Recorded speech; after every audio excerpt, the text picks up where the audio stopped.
Hello, this is John Baugh again. This is CIS 2353, Data Structures in Java. This week is week 15. We are covering hashing, which is chapter 14 in the Collins book. If you're in the 2015 fall semester, then your capstone was assigned last week. It will be due the day after the last day of class, or at least the last recorded week of. So we've got the December 18th, which is Friday. All right, so let's get working with hashing here. Get started a little bit. This topic is very important in computer science. It's really another approach to searching. So in a lot of ways, it does involve a lot of searching related things. So before they look at hashing, they start in the book about to look at searching and to analyze it. They want to find a systematic way to look at the successful or unsuccessful runs of a search algorithm. So they're designating average time sub s as a successful search, or the average time for successful search, and then average time underscore or subscript u of n is the average time for an unsuccessful search, etc. So in order to understand hashing, they start with two other techniques that we've learned already, which are a couple other techniques that we've learned already. I think three previous ones. We've got the sequential search, binary search, and then the red-black tree search, which we didn't really cover in depth, but we did talk about red-black trees. Sequential search is also called linear search. This basically is when you go through, for example, in this case, this is the abstract collections contains method. It goes through and determines if an element exists by going through each element. So one right after the other. So the worst time is linear in n, and then also the successful or unsuccessful average times are all linear in n. So this is a very linear algorithm. That's why it's called linear search sometimes, not just sequential search. The second type is binary search. This is useful if we already know beforehand that the collection is sorted. So for these sorted collections, we can perform this binary search. It's called this because the size of the segment being searched is repeatedly divided in half. Each iteration or recursive call through the algorithm. So again, the array must be sorted. So the following method is in arrays.java. This is the example. We've got binary search, and then the code here. You'll notice that it's being applied to an array, and they're calculating the low plus high divided by 2. This is really just a right shift, which effectively has the equivalent of dividing it by 2. So it shifts all the bits to the right. That's what that means, in case you're confused. Then they look at the comparable items. Notice it has to be comparable in order for it to work. You will get an error if the thing you're trying to perform a binary search on, isn't comparable. Find the mid value and compare it to the key.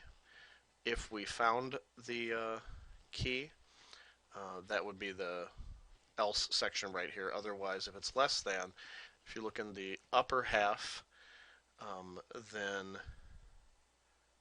you will set the low to the midpoint plus 1. If you're looking in the lower half of whatever segment you're looking in, then it's high equals mid minus 1, and then if you've ever found it, it's mid. Otherwise, if the key is not found, you return a negative number.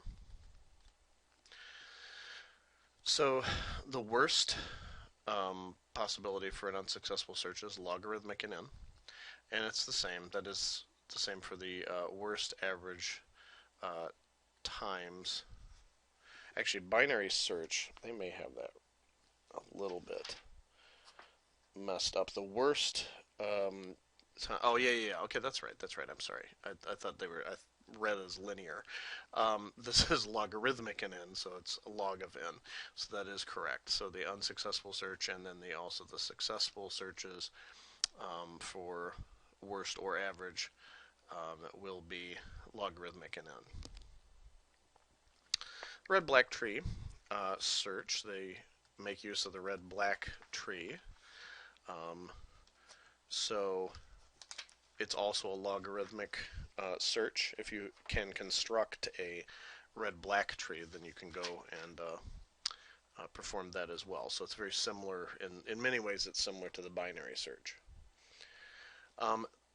So now there's another search technique that we haven't covered yet, but is important in computer science because it's used in many different areas, such as you'll see if you read the later part of the chapter in Collins. It's used in compiler symbol tables and a bunch of other techniques as well. We won't spend the time in the lecture, this video lecture, doing the actual implementation. The implementation's in the book very directly, so you can implement it if you're interested in it. You want to expand your understanding of the hashing. They do go through a very simple symbol table example. So we're going to start with hashing, though, just to understand it in general. It's a very efficient search technique. The class in which hashing is implemented in the Java Collections framework is the hash map class. To a user, the hash map will seem almost identical to the tree map class, except for the timing estimates. So, recall that each element in a map consists of a unique key and value. So they're key value pairs, just like with the tree map. The method description for hash map are as follows. So you've got the constructors, various constructors, and then you have a contains value method, which determines if an object exists. Contains key, same thing. And then you have a get. So you might want to look at that and see in what way is it better versus the contains key. So put ensures there's an element in the hash map object with the specified key value pair. If the hash map object had an element with the specified key before the method was called, the previous value associated with the key has been returned, otherwise null is returned. Okay, so you've got remove as well. That removes it out of the hash. Other methods you saw in the tree map class, you have size, key set, entry set, values, toString, etc. So it's very similar as far as the interface is concerned. The contains key, get, put, and remove, they look over the time estimates first. Average time for a successful search is actually constant for all of these, so it's actually extremely efficient. That is almost unheard of. That's unheard of in any of the searches we've seen thus far. So the best we've seen is log of n. But hashing is actually constant for the contains key, get, put, and remove. It's very, very efficient. So dog, cat, human, and turtle are added to it. You get their corresponding values, but notice this is the output here. Notice how they're using it. So they're putting all the items, and they're printing out the age map. So what that's doing is it's actually doing this part right here. And then for each of the entries, they're going through if the value is greater than 50, they print it out. So dog and human and turtle. Right. So those are the two that are printed out. And then finally you have an iterator. Remove anything greater than or equal to 20, then print out the age map, and notice it's removed everything except for dog. So I guess that's life expectancy for animals. Recall that the tree map class used the natural ordering supplied by the comparable interface or an ordering supplied by the comparator. With hash with hash maps, there is a pitfall that two distinct keys might produce the same index, and that's called a collision, and the two colliding keys are called synonyms. We'll take a look at how the collision is taken care of in just a moment. But the first question that arises is how are the hash map objects actually ordered? Okay, and when we look, you've got an entry table to hold the elements, and then the number of elements in the hash map object. The entry table is not treated as the elements you add are not treated as contiguous. So that could in some ways be seen as a drawback on the hash map. So they're not in order of increasing keys or increasing values, decreasing keys, decreasing values. They're not in any particular order, really. They are in an order, but it's not the same order that we would expect. The unsortedness of a hash map, anything that uses hashing, is one of the few drawbacks to the hash map class. So it's one thing you have to keep in mind. I'll explain how that goes in just a second. Suppose we have this person's hash map, okay, which associates an integer and a string. So you got the key value pair here. The hash maps in Java, they have to be of a size that's a power of 2. So that is a requirement of the hash map in Java. That is not a requirement in general across other programming languages. It's just in Java, the hash map has to be a power of 2. So 1024 is a power of 2. Each key will be assigned a unique 3-digit integer. Each value will be a name. So you have this 0 through 1023. If we put these items here, if you think about it, at what index in the table should we store these elements? Well, the hashing approach is to assign it at the specific index. So if you know the index, or if you know the key, that key is exactly stored at that index. So it's very easy to find. That's why it's constant to retrieve the items. So there will be at most 1,000 persons, we'll say. Each key will be a 9-digit social security number. This is something slightly different. And each value will be a name. So these are social security numbers. We want these elements, though, scattered throughout the table. So they use a technique. I won't go through all the details, but basically what they do is they call the hashcode method, which is in the integer class, which returns an underlying int value. This value is derived from the binary values of the string characters and some other things. That int value is scrambled in the hash method. So you've got hash code. The value that's returned by this, that int value, is then passed to the hash method. And then you end up, this is the hash method right here. This is the bitwise XOR right here. And then these are shifts that are going on. So I know that looks very, very foreign. We haven't written code exactly like this. But it's to cause the scrambling, basically, is the whole purpose of that. So if you pass it the hash integer of the string that we saw earlier, that social security number, it returns this. So you can look in the book for the details of why it returns that, but really using it is just what we're concerned with and understanding kind of what it's doing. So you can get an index in that range by basically just taking the modulus over 1024, which is the size, in this case, of our hash map. So that hashes to the index 32. This works but requires division, which is slow, or modulus, which is slow specifically.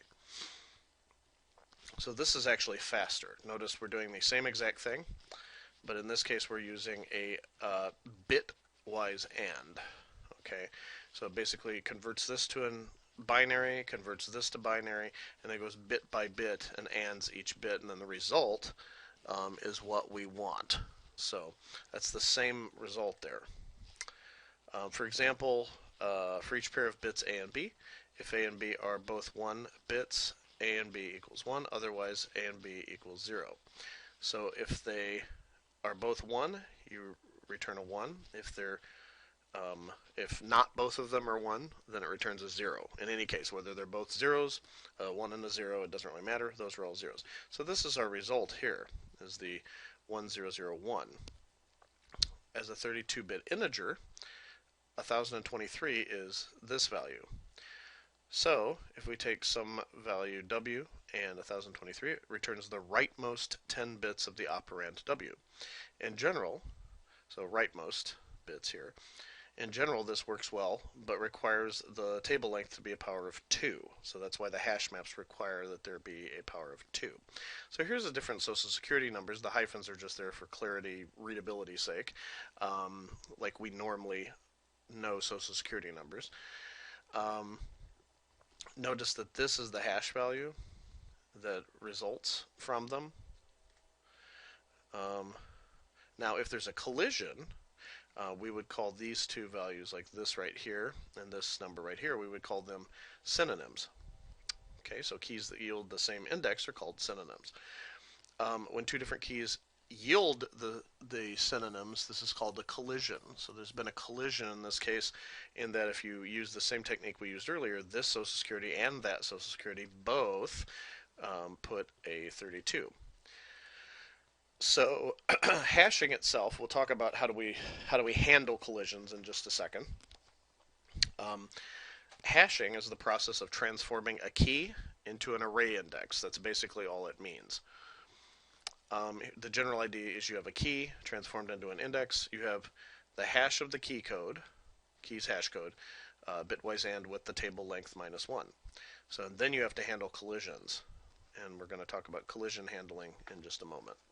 So we don't have to go through all the details here, but in the string class, this is how the hash code is returned right here. All right, so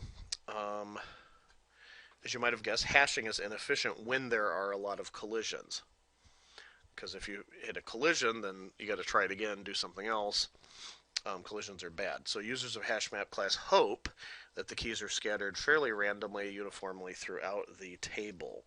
This hope is formally stated as follows. It's called the uniform hashing assumption, and it is stated thusly: each key is equally likely to hash to any one of the table addresses independently of where the other keys have hashed. So the HashMap class's hash method increases the likelihood that this assumption holds. But even then, there may still be collisions. In fact, if the number of keys is greater than the number of table indexes, there has to be collisions. So that's unavoidable. So now we're going to take a look at collision handlers. So we got this general idea of hashing, which is a type of searching, essentially. It's basically associating or calculating a key into an index, converting a key into an index, and then it makes, we use the same technique basically to retrieve the information, or a similar technique. So this is just basically to get searching done in constant time.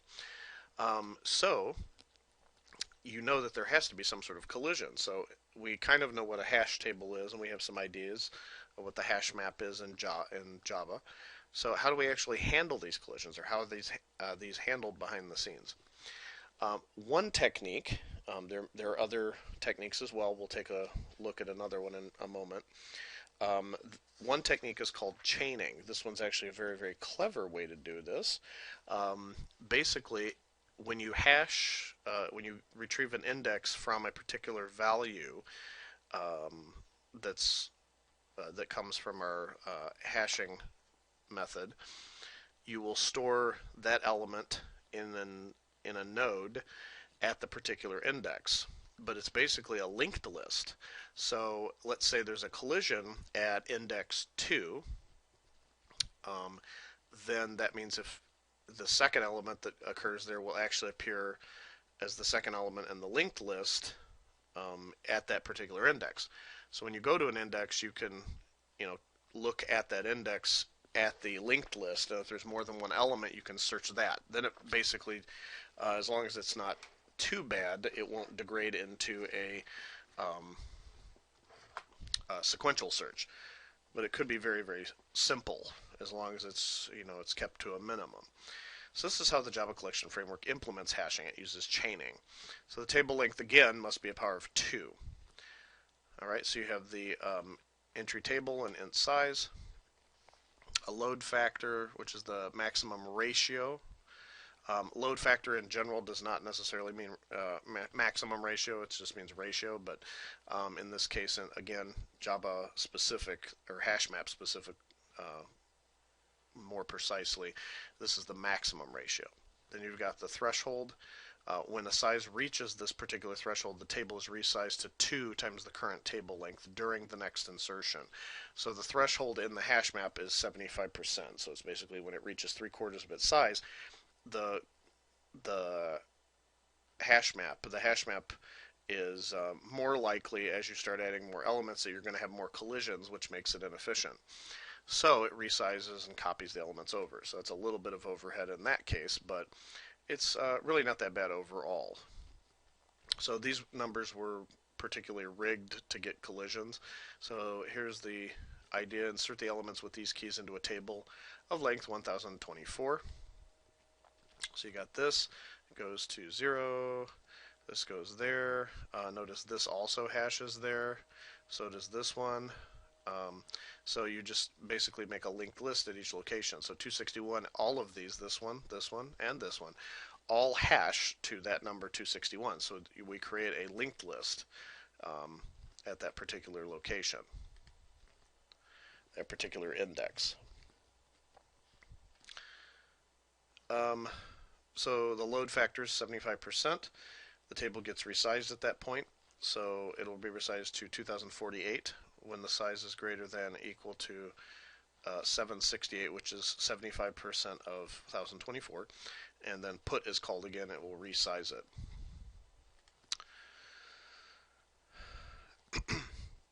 So then they go through some of the details. We're not going to spend too much time on that, but they go through some of the details on the hashing implementation. If you're interested in that, that's a good exercise. They've got a couple good exercises in the book. I think they're going to talk about it in a second. Let's see. Hash iterator. I guess they don't. Huh. Well, they don't here. Yeah. Well, this is another exercise. Develop a run method that constructs an empty hash map object student map with an initial capacity of 1024. Each key will represent student's ID, so it's kind of like having a social security number. And each value represents the student's grade point average. Insert 3 elements into the student map and then develop an enhanced for statement. Okay, so we've got the range-based for, enhanced for, to print out the grade point average of each student whose ID starts with L. So, in the book, even though they didn't mention it in the slides, which is a little bit strange to me, they do go through an implementation using hash. They also talk about open addressing, which is an optional topic. Basically, open addressing is an alternative to chaining, which is used by the hash map. Open address hashing does not create a linked list at a particular location. It only stores a single element at each location. So it's just another approach to collision handling. So with that, open addressing, each table location contains the single entry. There are no linked lists. The total number of entry references is equal to the table's length. To insert an entry, if the entry's key hashes to an index that's already occupied, the rest of the table is systematically searched until an empty open location, one that doesn't have an element in it, is found. So for example, if you hash to 212 and there's something already there, then you would look at 213. If there's something already there, then you keep going. If there isn't, then you drop the item. That's called linear probing. There's other techniques like quadratic probing. There's all kinds of different techniques that you might learn if you were in a university level data structures and algorithm analysis course. They usually go through a little bit more in depth, but this should give you the idea, the gist. They've left it as an optional set of exercises near the end of the chapter. Also, they do go through a little bit of how to use hashing in order to implement a symbol table. Just to give you a page number on the Collins' book, the third edition, page 617 at 14.3.7. They've got creating a symbol table by hashing. So the symbol tables are basically the arrays that associate word symbols in a program. And it tells you how to distinguish between um, identifiers and reserved words as well. So it's very interesting. It's a very, very interesting assignment. They do, or not really assignment, but they go through the details so you don't have to worry so much um, about how to do it, because they pretty much show you how to do it. So it does give you a good taste of how does hashing work. So this doesn't really affect, at least in this semester, this isn't affecting your capstone 2015 fall semester. So, but you should be at least aware of the topics in this particular chapter, and especially if you plan on going on to university, or are interested in searching techniques and things like that, then hashing is definitely something you should at very least have a high level understanding of it and maybe know a few of the details. It would also potentially be a good question on a job interview. So just be aware of that as well. So if you have any questions, please email me at jpbaugh@oaklandcc.edu. Thanks, and have a great day. Bye.